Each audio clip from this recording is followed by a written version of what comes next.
Okay,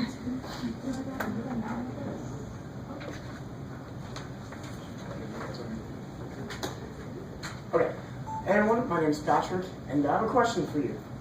Have you ever believed one side of an argument for your whole life? It's just all you ever hear, so much that you're never really open to the other side of things? Have you ever been open to that other perspective? Well, the illegalization of marijuana falls victim to this. You always hear about why marijuana should be illegal. You never really know why it should probably remain illegal. So, legalization of marijuana, is it really that good of an idea? The problem is that society is really pushing for the legalization of marijuana.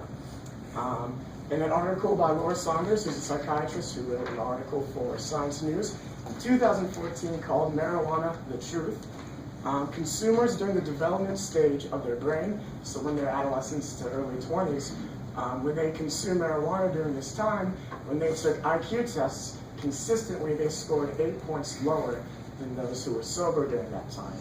So there's an obvious correlation of memory and cognitive skills for those who take the drug during development stages of their brain.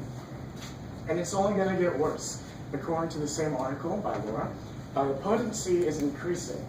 In 1993, the THC levels were about 3.4% in the average joint, but now in 2008, they're up to 8.8%. So that correlation, those numbers, it's only going to get worse because the potency is increasing. And it's a very, very common argument that, marijuana is harmless, it's never hurt anyone. But honestly, that's not true.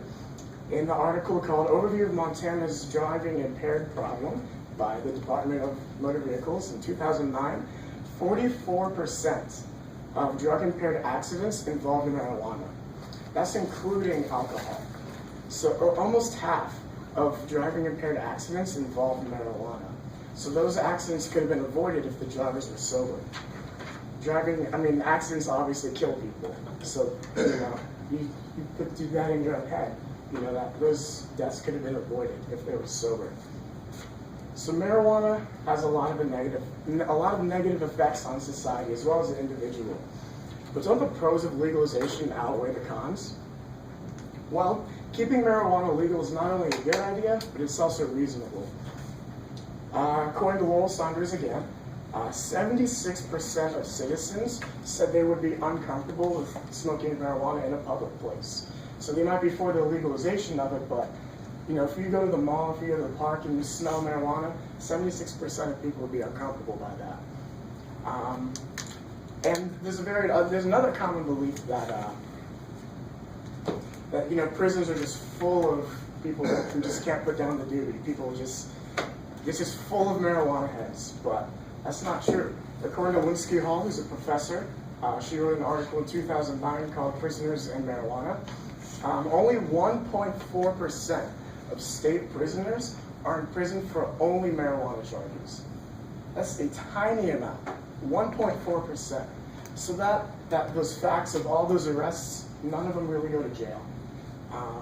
It's just, the evidence doesn't really stack up. And we all know the saying, money talks. In Colorado, according to Clint Crabtree, who's a police officer, he was in the